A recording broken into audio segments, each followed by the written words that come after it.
welcome to the second in our Tolly Plus AI Insider Program series of webinars, where we are exploring the potential impact of AI will have on the tax profession. I am Jonathan Scriven, and I lead the Tolly tax business at LexisNexis. In our first webinar, we ran through the findings from the report Tolly commissioned across the tax market to identify the level of interest and adoption in generative AI, and we discussed the key opportunities that this technology provides to transform tax workflows. For those who missed that first webinar, it is available and on demand on the Tolly Plus AI Insider Hub page. Now, one of the themes which came up in both the report and our discussion in the first webinar was the potential risks associated with adoption of this technology. Despite the significant interest in generative AI, more than 3/4 of respondents of the survey flagged some concerns about the trustworthiness of public access and free-to-use generative AI platforms, citing a lack of trust, concerns about content hallucinations, and security worries. So we are here today in our second webinar to explore the potential risks associated with this technology and to share experiences on how to navigate these powerful AI tools successfully. Just a reminder that if viewers have a question as we work through the webinar, to ask on the portal. Now, I am delighted to be joined by an amazing panel of experts today to share their insights, experiences, and perspectives. Firstly, a welcome to Abhijay Jain. Abhijay is a partner at PwC and is head of AI for the tax practice. In his role as head of AI, he is responsible for the selection and rollout of AI tools within PwC's UK tax business, including considering the associated transformation and change management challenges. Abhijay also supports clients in the adoption of AI in their working practices, including building custom solutions. Abhijay has over 20 years of tax experience and is a chartered tax advisor. Welcome, Abhijay. Secondly, I'd like to welcome Adrian Hextor. Adrian is a director at Evelyn Partners, specializing in technology and transformation. He has a wealth of experience in ERP platform configuration for tax, process automation, and complex data analytics. With over 25 years in finance technology, Adrian has designed and implemented global compliance solutions for major corporations. His previous roles include 14 years at EY and 12 years at KPMG, where he led initiatives in tax and financial services technology. Adrian is also a chartered IT professional and a fellow of the Association of Tax Technicians. And finally, I'd like to welcome Andy Bayer. Andy is a senior director of software engineering at LexisNexis and leads the US and UK technology and engineering teams responsible for building out the core tax and legal product sets, including specialist AI solutions, Tolly Plus AI and Lexis Plus AI. Andy is a hugely experienced technology leader and software engineer and has helped build and launch products in multiple different industries globally. Now, in a slight change of plan, Priya is unfortunately unable to join us today, but we hope to welcome her back for future Tolly Plus AI Insider Program webinars. So welcome all. To start our discussion, I'd like to ask Abhijay and Adrian, from your perspective out in the market, what do you see as the biggest opportunities that generative AI can offer the tax profession? Maybe start with Abhijay. Sure, John. And thank you, and pleasure to be here with you and the other panel members as well. Look, I believe there's huge opportunities, and I think it's a transformative opportunity, frankly, for our profession as a result of generative AI.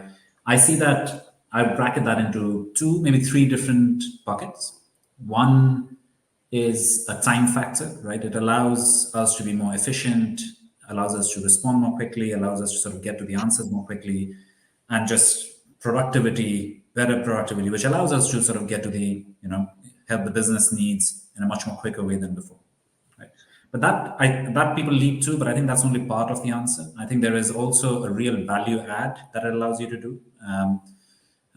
A good example that I know one of my clients is looking at is how does the tax function look at combining tax information and ESG information in order to produce reports that are coherent with each other, and using generative AI as a method of trying to help that workflow becomes a really important thing, right? So there's a value factor in terms of value you bring in as well.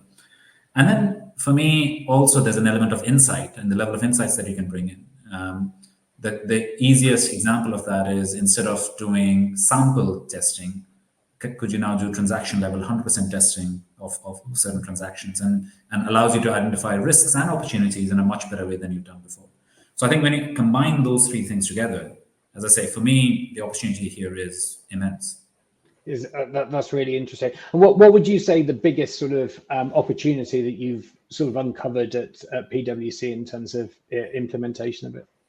I think people start with time, and I understand why, and that's important. For me, it's the insight piece, which is a lot more interesting, right? Because I think we're only scratching the surface of that right now, and the technology itself is only scratching the surface of that right now. So, as time goes by, as adoption becomes more mainstream, for me, the bigger prize I see is very much in the insight domain. Yeah. Okay. Very interesting. Adrian, do you have thoughts in terms of what you see as the biggest opportunities for the tax profession? Abhijay certainly hinted at it, and that's the time piece. And I think that's the opportunity to consider more information than you would have previously done, especially if you're looking at interpretation of legislation, comparing it to prior both country-based and legal documentation as well. And then you're looking wider at case law, cases that have been around at various points in time. We can only look at so much ourselves, given that time restraint.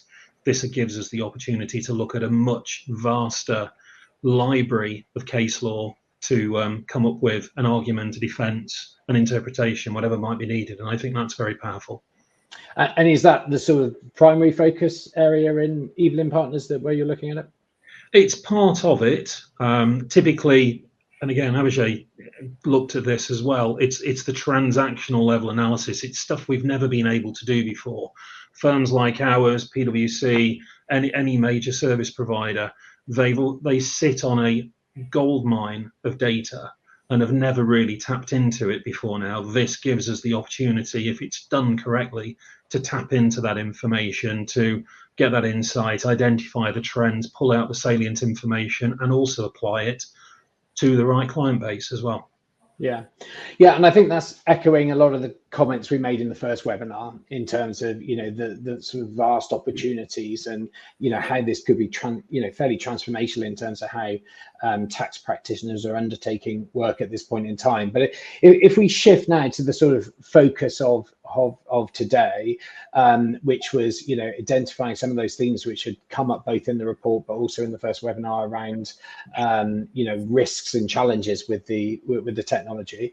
Abhijay, if we start off, what do you consider to be the sort of most significant risks associated with the adoption of this technology? I think, look, the risk that comes up again and again, and it's come up in our internal rollout and with clients as well, is the hallucination piece, right? So I half jokingly call AI it's like a typical Big Four firm partner. It gives you answers with 100% confidence, even when it might be completely made up. So I think that in our domain is a real problem, and we can talk about examples and stuff later in the discussion. But for me, from an adoption perspective, the biggest barrier by far is the hallucination risk. Yeah, can you just help the people who are sort of tuning in? Is what do you exactly mean by hallucinations in the sort of AIs in the AI world? So and look, I mean, Andy and Adrian can stop me in terms of the makeup here, right? So underlying generative AI is a fairly complex mathematical model that is predicting words one after another, right? So and it's doing that typically, especially with the large language models, it's doing that by using the entire content of the internet as at a certain date. And that's both good and bad, because whilst that gives a huge amount of data and a sort of magic-like ability to predict what the words, the cat that jumped into my room was black or white as opposed to was rainbow colored, it also means it's predicting. It is not actually creating new content, and that comes through when you ask it a question and it doesn't know an answer. It will scour into that mathematical model and come up with an answer that feels for the model to be the most correct one. But in the absence of you being able to understand where the answer came from, the reference, the audit trail piece, there is no way of verifying, and there's no way of asking the model itself of going, how confident are you, and could you tell me, what's the level of opinion? And when you don't know when that has been entirely made up versus it has come from a trusted source and is absolutely right, that creates a real risk, and that's the hallucination problem. Yeah, I think that's right. Anything to add to that, Adrian, in terms of your thoughts on hallucinations and the pretty significant impact it can have on tax practitioners? Yeah. Absolutely. And I think one of the additional elements that does cause problems is that there is no greater disruptor than people. And those people take pleasure and almost pride sometimes in secreting false positives, for want of a better description, into that internet database, for want of a better description, just to see if they can force these new technologies to be thrown off their game.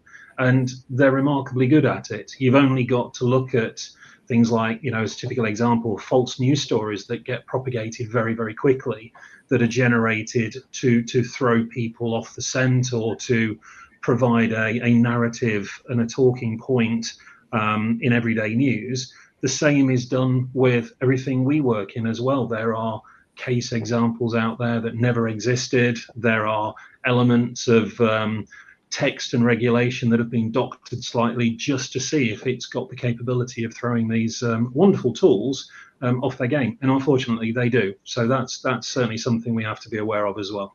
Yeah, and I think we've had some very real life examples of this impacting in the UK. I think it was last December we had a case which went in front of a tax tribunal where somebody relied on, I think it was Harbour, relied on about nine cases which supported the case, and they were all hallucinations. So it is very risky in terms of how we use it, and something that we need to think about. So look, they happen. Okay, the hallucinations are something which can exist when we use the large language model technology. I guess the question which then flows is how can the accuracy and hallucination risk be mitigated effectively? Andy, have you got any thoughts on that? Yeah, sure. So the best way to do that is to provide additional grounding content and grounding data to the LLM to specifically instruct it to answer the questions that you're asking it to from a specific set of content and a specific set of data that is accurate and that is correct. So at LexisNexis, the way that we approach this is by when a customer uses our AI tooling and enters in a prompt, we retrieve a set of content that we believe is most relevant to what they're searching for using multiple different methods. And then we take that content and we ask the underlying large language model to answer the question or provide a response using the grounding content that then we've provided, which then allows the model to specifically use our content, which we're obviously confident is accurate and up to date, and ask it to provide a response entirely based on that, which then proves to significantly reduce the hallucinations that can happen within the system. And then we also make sure to have humans in the loop in all of our processes. So as we're going through and building these tools and working on testing them and validating them, we have humans that are involved in extensive testing and validation of the responses that the models are providing to make sure that we're eliminating as much hallucinations as we possibly can. And okay, I mean, so that's a view from LexisNexis. I mean, Abhijay, Adrian, what are the methods that you're putting in place to sort of mitigate risks of hallucinations in a private practice environment? Or Abhijay, or Adrian, I don't mind. I'll jump in quickly then. For us, it's very much as Andy's described. It's a closed data sets. It's based on information we already have that's been produced by our own experts or other sources that we already trust. So we've got information coming in. We know we can rely upon it. Our own independent research and also opinion from qualified professionals, that's stored in there as well. And it's that we reference as opposed to, the Wild West. No, and the data piece sort of completely echo. I think the human piece, the only thing I'd add on top of what Andy sort of already described is the human overlay in the practice arena we are in extends into the output coming out of the AI tools as well, right? So you need to choose the right data set, you need to choose the right tools, and then you need to put some governance around how the output is actually being used as well. So I don't think we are there, or I don't know if we'll ever get there, which I'm going to say, where I have a situation where the machine gives an answer and you just pass it on back to the client. So having that human overlay piece is a critical mitigation.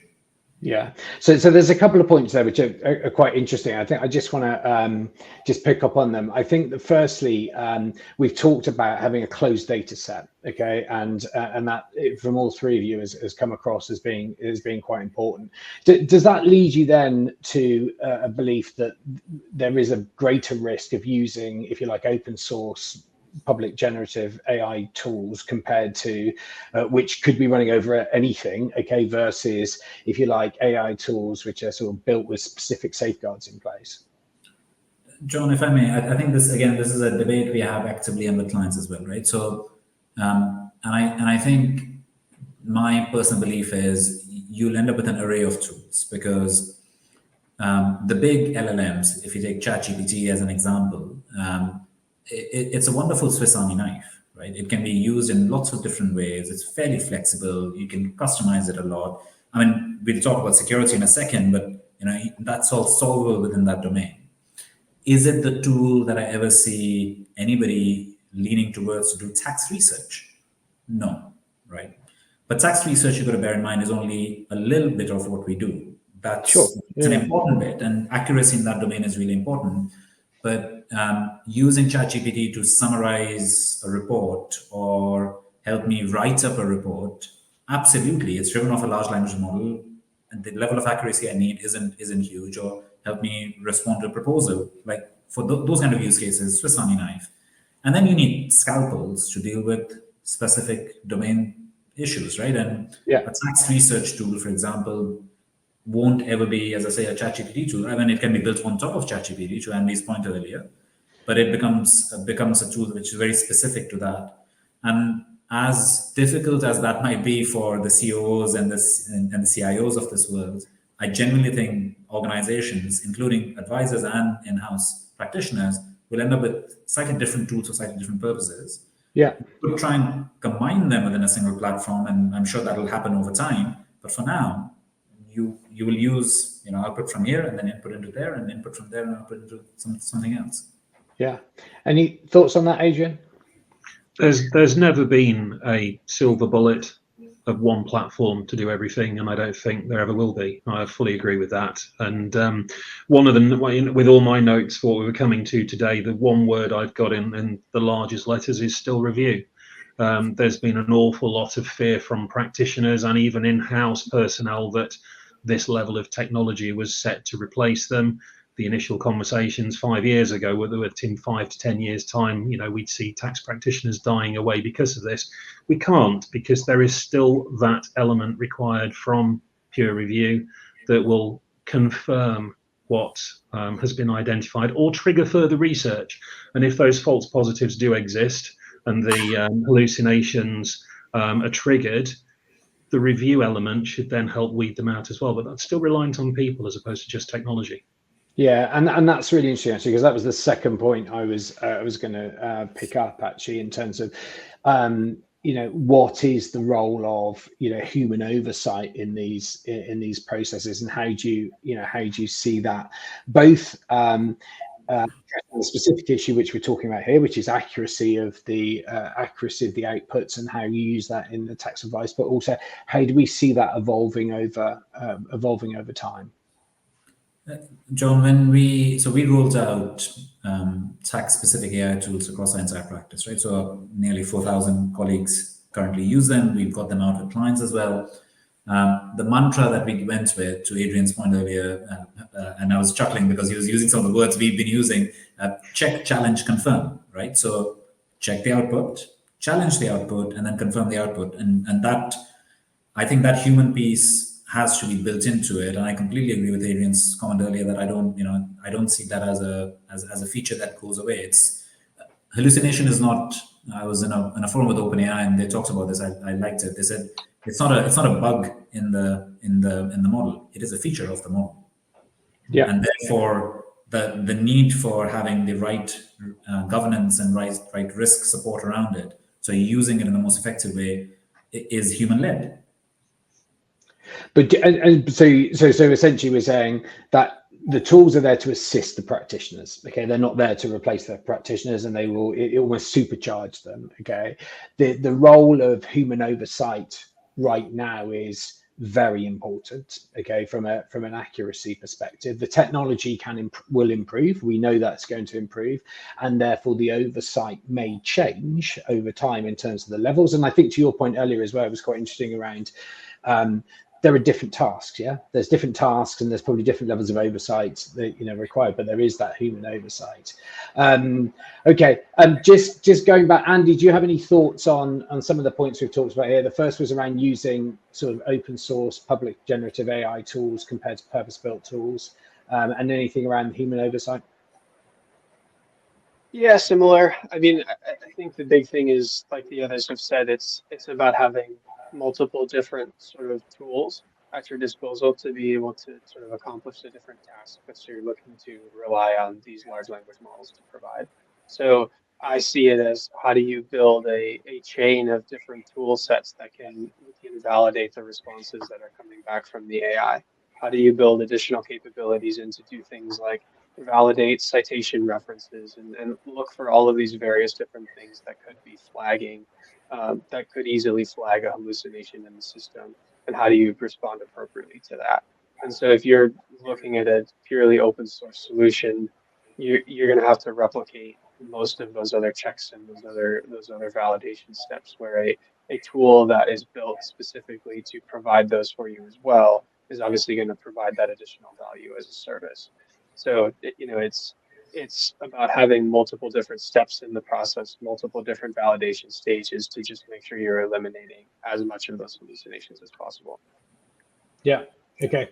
And just turning to the importance of that human oversight. Okay. How are you, and this is predominantly for Abhijay and Adrian, how are you ensuring your teams are properly trained on how to use generative AI in their sort of tax workflows? Abhijay, if we start with you. So, John, we are approaching it from a few different lenses, right? So there is a mandatory training requirement for anybody accessing any of our generative AI tools that we're asking them to do, because they need to understand the limitations as well as the uses of the technology. There is then the governance, the check challenge piece, and embedding that into the review process, so people are clear, audit trails are created, and by the time it goes to a partner for review, it's very clear how that has been implemented. But also, you got to bear in mind, this is new technology, so we're spending a lot of time with our people, getting them to understand how best to use it. So, when you dive into it, the way my transfer pricing colleagues use it versus the way my indirect tax colleagues use it is different. And we've done a lot of work within sort of sub-team level then to train and upskill around best uses and how to deal with the inherent issues of the technology as well. That's gone all the way into sort of creating prompt libraries and having champions and having people who are advocating how best to sort of do it and drop in sessions. So there are multiple different training that's gone in. That goes to the heart of the change management piece as well, because then you are sort of starting to look at the people who are effectively using it versus the people who are not effectively using it, and then you start intervening into it. I see that as being a continual piece. I mean, we still do Excel training. I mean, Excel's been in existence for a little bit longer than generative AI has been. So I see that being a continual process. It'll be a part of what future, being a future tax professional would look like in the big business. Yeah. Adrian, any thoughts for how you're keeping your teams properly trained in how to safely use the technology? Getting them comfortable that learning to use this type of toolkit, platform, whatever you want to call it, isn't a burden on them as well, has been a challenge, because typically your tax advisors are steeped in legislation. They're very much bookworms. It's what they feel comfortable with, is page turning, not anything to do with tools and applications that you get on a phone or a PC. So the introduction of technology for them has been very difficult to get to grips with. It's the same for a lot of our clients with the in-house teams as well. A lot of those people have been there many, many years. They're very comfortable with what they do. Their extent of usage of technology really is emails and Excel, and that's where they feel most comfortable. And we've certainly tried for years to pull them away just from those areas into more standardized and modern tools that are available to them. And now this is another step with the use of AI-driven technologies as well. It's moving so fast, a lot of them actually feel scared by it. So it's getting them over those fears before we even start to get them really utilizing them on a day-to-day basis. There's a reminder there to them to say, you can't possibly check and challenge, to Abhishek's terms, you can't check and challenge any of this without your own skill set of training and knowledge that you've built up over the years as an advisor anyway. And as soon as you give them that grounding of everything you've learnt is still needed because you're the one that's got to check this and make sure you're comfortable with it, you start to pull them on board, and that helps immensely.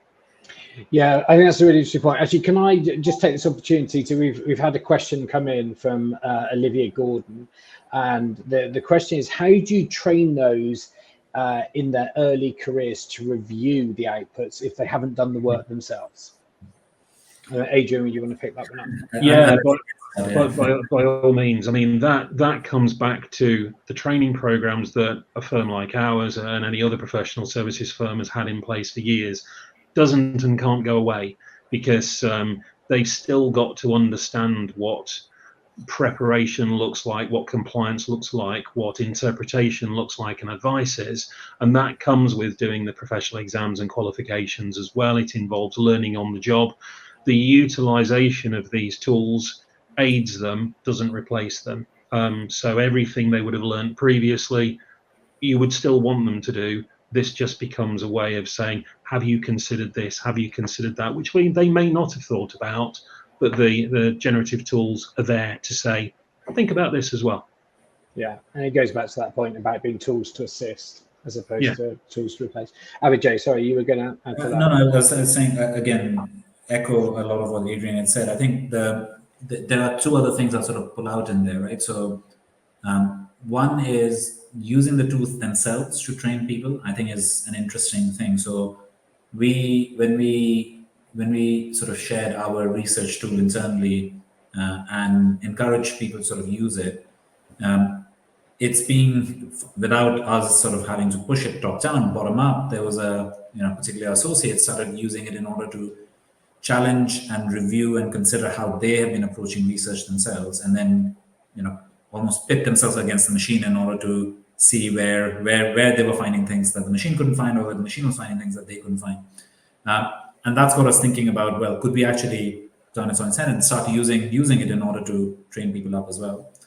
The other thing I would also sort of flag is, I think the way trainings have been set up and the qualities that we are looking for and the skills we are asking juniors to develop at an early stage in a career, I see that definitely changing over time, right?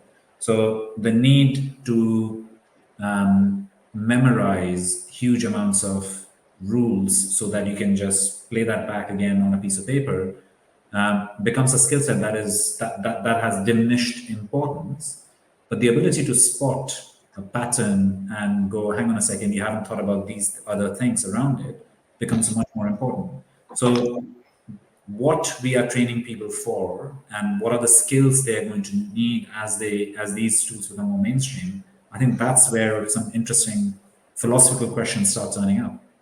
Yeah, interesting. And just going back to, so if you think about the headline outputs from our survey, was very much that there is a level of fear and or level of concern around focusing at the moment on the accuracy point. You obviously talked about the training of the tools. How else do you, if you like, instill more confidence in your teams that these are tools that are really going to help you going forward? I think Adrian touched on some of this earlier. I'm happy to sort of have a first go and build on something he said earlier, which is getting people to come out of the books and see it in action and understand how best to sort of use it, right? So, and some of that is top down. You can sit there and you can say, look, it's available for everybody. You know, the leaders of the business are encouraging it. We see it as an important thing. But again, in my experience, nothing beats a bottom-up approach combined with that top-down approach of somebody who sat within your business, within your team, sitting there going, hey, this is how I've used it. This is how I found value from doing it. These are the kind of things it does really well. And by the way, these are also the kind of things I don't think it's ready for, and I wouldn't recommend it being. So bringing that to life at a level and in a way that communicates with the team in a smaller setting has been critical. So our network of champions, as we call them, which is the bottom-up piece, has been a really, really important part of getting people to adopt. Yeah, and Adrian, what has adoption been like in your organisation? Have you seen it successfully adopted and people embracing it, or have you seen any resistance? It's a mix, and it is solely down to people's fear of technology at the end of the day. So yes, it's been adopted. Yes, elements have been rolled out. We're using closed data sets to do a level of work, and it's gradually being widened as people see the benefit in particular areas. Simple things like using tools to look at how your inbox is managed if you're handling hundreds of emails a day, how you're handling workloads and scheduling and things like that, where it can help you deal with and prioritize particular items. It's got nothing to do with managing clients or providing information to them. It's more about using it to manage yourself first, get comfortable with that, and then start to use it on the client side as well, so that you become comfortable, because all of a sudden you're reliant on it day to day to help you run your life the way you want to. Yeah, no, good points. Okay, so let's shift into I guess the second concern which came up as part of that report, which was around data security. Can I maybe, if I start with you, Abhijay, okay, what are the most pressing sort of data security concerns that you have when you're integrating generative AI tools into your standardized workflows? Look, I think, again, the data security challenges are well known, right? So public LLMs, particularly the ones which are open to consumers, the average consumer on the street, they consume the data you feed into them, and they use it in order to train the model further, and then more comes out. And I think Samsung famously had a software engineer who lost his job as a result of using that, not realizing that was a problem. So for us to onboard any AI system into within the business domain, as you can imagine, goes through a huge number of checks and balances around how secure is the data, are we comfortable with it, and in all cases, with no exception, is they end up being sort of closed box systems. So they are secure in terms of the data that goes in, that stays within our servers. They're secure also in terms of any data that goes in doesn't get used by the underlying LLM for the LLM to be trained as well, right?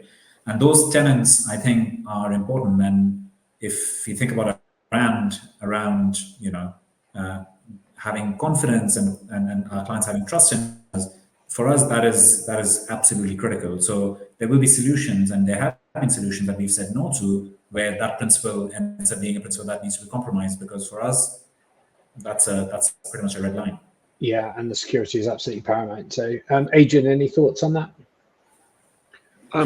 The only other element I would add to that is that to begin with, for us, we've had to look at redacted data models, for example, where we've made a deliberate effort to conceal particular elements of client information that we know could potentially be harmful if exposed. So we've taken it out of the mix to begin with until that trust element is good enough for us to be able to say, okay, we can open it up because we know it's not going to pull that information, but it uses it to deliver a particular result for us. But it's still growing and it's still learning as well. So until we hit that confidence point, which I don't think is there yet, then elements of data redaction on that closed data system that we've got will still be necessary, at least in the short term. Yeah. Andy, any thoughts on the most pressing security issues, or maybe we make this a bit more practical? What are the best ways that tax practitioners can ensure the confidential data is kept secure when using Gen AI tools? Yes, similarly to what the others said, the key is understanding what the LLM providers' rules and specific requirements are of how they're going to use that data and how they're going to use whatever you're feeding into it. And making sure that you're seeking very clear understanding of what they're agreeing to use that data for, and whether they agree to retain or not retain any of that data. That's absolutely critical. So, our approach at Lexis is to be very clear about the fact that we don't use any of the prompt data to further train any of the models, and we don't use that data to to do anything besides pass to the model to answer that single prompt. And especially, over time, these LLMs will become even more used to and more prepared to dealing with customer uploaded content. So, which has even more opportunity for sensitive data to be sent to these LLMs. And that then becomes even more critical to make sure that you're using an LLM provider that is very upfront and open about how they retain that information and when it gets disposed of and how long it can potentially remain in their systems. So understanding what the LLM providers have committed to around their rules for handling that data is very, very important. And you, Adrian, if I think into your world, when you're assessing, I'm thinking about this to sort of help the viewers out there who may be considering these tools at the moment, but what's the steps you therefore go through when you're considering, adoption of a new tool to make sure the security, the required security for your client data is in place? We've got a couple of teams, both data privacy and information security teams, that are working on all of this with us in the background. So we're wholly reliant on them guiding us through those processes. But we've got complete vendor assessment exercises that we would go through to understand how things are being deployed, where the information is held, how it's being secured, what it means, the different levels of data confidentiality that are required as well, which will allow us to move something through the system very quickly versus, well, this is about as critical as it gets. We've got thousands of individuals being listed in our data sets here. It's being hosted by a third party in this environment. How secure is it? There are countless decision trees that have to be gone through to be able to get to the right decision. And sometimes, as Abhijay and Andy will have found, you say no just because the vendor can't give our guys the level of comfort that are needed to allow us to continue. And we've had that before. Yeah, and that's, I mean, you've got a fairly robust process in place there to do that assessment.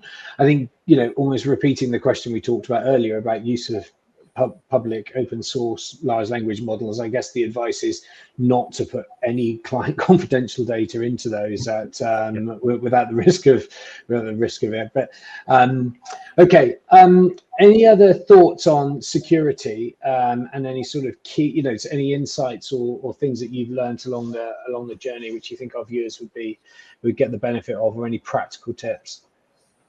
The one practical tip I would add is for people to understand, because hallucinations to people are, well, that's an unusual term. I've not necessarily heard that in technology before. What on earth do you mean?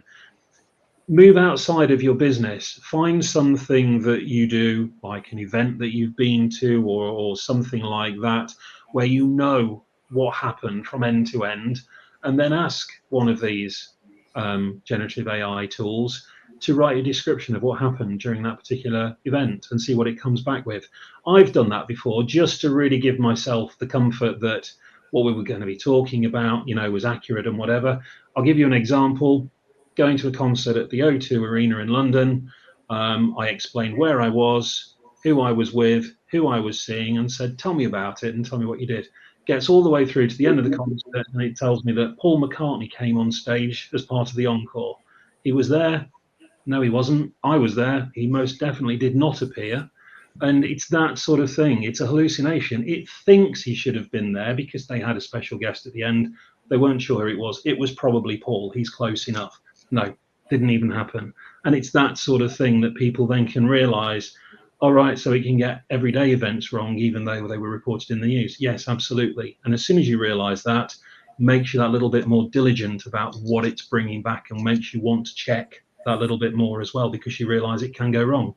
Yeah, it can be, but there are mitigations you can put in place. I mean, we've talked about things like the closed data and the human oversight. Absolutely. Yes, yes, yes. I think is important, and the security point is really critical, I think, when you're looking at adoption of those tools, to make sure that you've got the appropriate safeguards in place.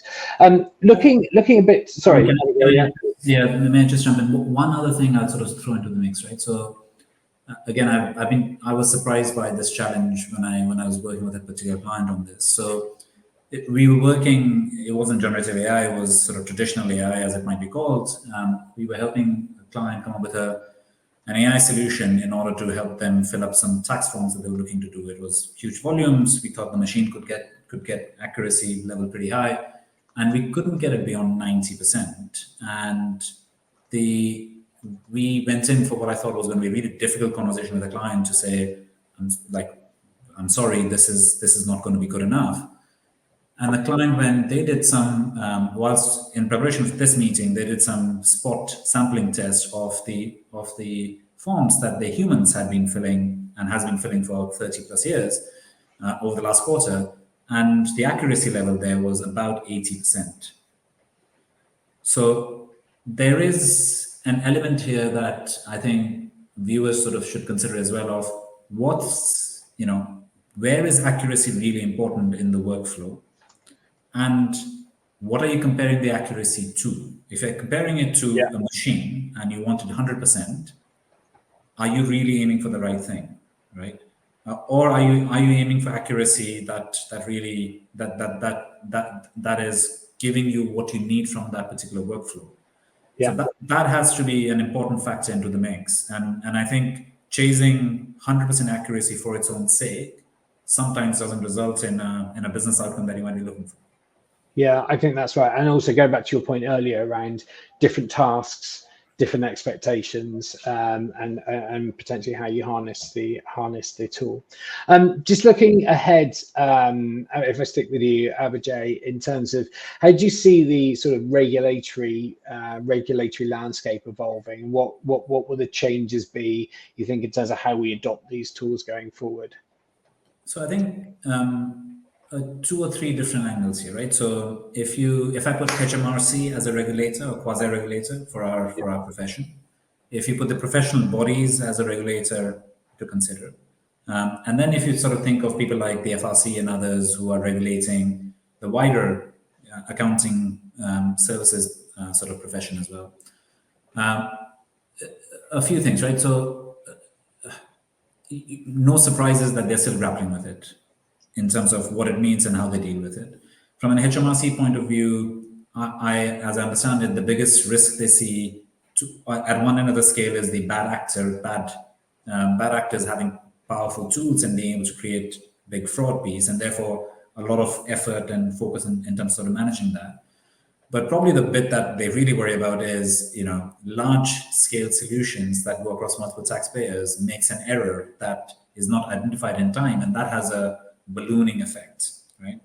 So from an HMRC point of view and a relationship with HMRC point of view, I definitely see a world where there's an element of them bringing their own solutions and their own tools into the mix, and the tax professionals have to bring their tools into the mix, and there's almost an element of assurance with a small a being given about the tools which are being used and tools which are being deployed, and that becomes a really important part of the relationship with HMRC. If I think of the professional bodies, a lot of thinking going in right now into the future of the profession itself and what AI means, and therefore, for example, if you're writing your CTA exam going forward, they use, CTA has for years been an open book exam. You can take as many books as you want inside the room. Do you take an AI tool with you? Because if you're trying to simulate a real life situation, is that something that should be considered as well? And I mean, CIoT has been one of the leaders in this domain, and the other ones are sort of thinking about it as well, of going, what does that mean, and what's the training we give, and therefore what's the governance that comes back as well? Should something go wrong in the advice which has been given, is it a machine's fault? Is it a human's fault?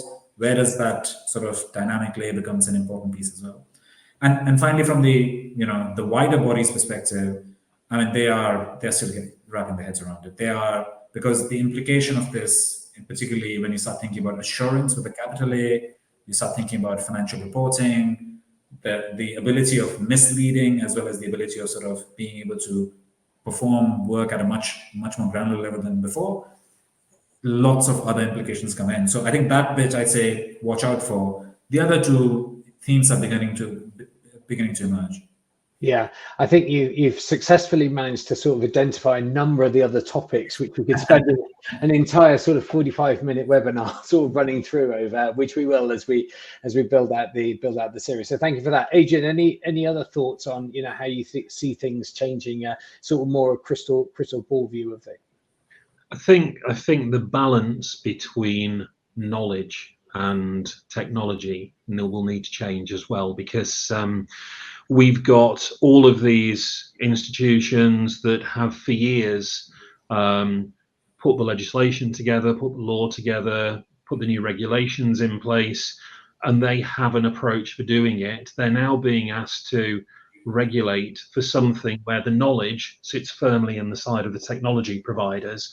And as it stands at the moment, it's probably an 80-20 split in terms of the skill sets. It's got to balance out a little bit more, because we've seen already with some of the court cases that have gone across Europe with Google and the like, they're always having to play catch up because the technology providers are so far ahead of what they can understand and legislate against. So there's got to become a balance, and I think that's going to take a few years yet to even out. Yeah, that makes sense. Okay, I've got a couple of final questions which have come in from the viewers. The first one I think we've partially answered, but I'll put it out there anyway. So, and this is about ethical concerns actually with the use of AI. So it's ethical concerns about the lack of human judgment. Sorry, this is from Mahinda Kari. Ethical concerns about the lack of human judgment and empathy in AI systems worry me, because it can result in advice that is not tailored to the unique circumstances of the taxpayer client. Please, can you comment? So, I don't know if anyone wants to jump in on that one. I'd agree with the underlying sort of sentiment of if you end up in a dystopian world where the machine is the one giving the advice out and that is the end of that, then definitely that becomes a really big thing. But I think hopefully you've sort of heard us say this multiple times, and I'll say it again because I think it's a really important factor. We see it as an incredibly powerful assistant, I think, and therefore that human factor, the empathy piece, the ability of sort of thinking beyond what the question itself has been raised, right? So just sort of expand on that as well. You will, I mean, we certainly get clients coming in and asking you what looks like an innocuous question.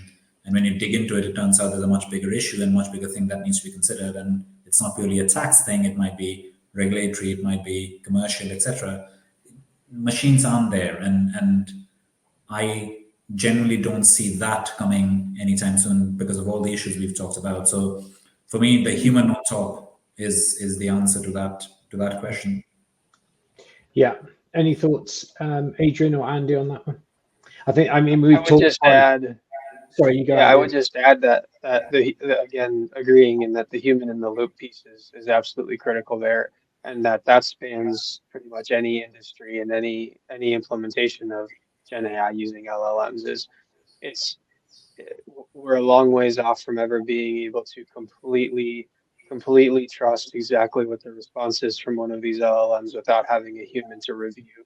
And we need to make sure that we continue to enforce the human in the loop aspect of it and have a human validating the responses that are coming back, no matter what solution we're using LLMs for. Fully agree. Okay, and then the final question we've got is, and you touched on this a little bit, Abhijay, in terms of, but it was more in reference to how HMRC could be operating in the future. But any thoughts or about how HMRC may be using Gen AI in the short term or long term? Well, again, I think people get interested on Gen AI. I think if you expand it a little, if I drop the word Gen for a second and talk about AI, HMRC has been using that for years, if not decades, right? So using it in order to spot inconsistency in filings. The entire PDCF program has been facilitated by using machine learning to spot taxpayers where they have a concern. So the reporting, automated reporting, all of that has been sort of underpinned by AI. I think when we get into the world of generative AI, and particularly the words bit of what we do rather than the numbers bit of what we do, that AI piece, I see it very much in the numbers piece of what we do, then I do think there is, not immediately, but over time, I do see a real shift, because I believe what that will do is allow all taxpayers, not just sort of, the big taxpayers, have a much better quality response back from HMRC of their queries, of the things that they're worried about.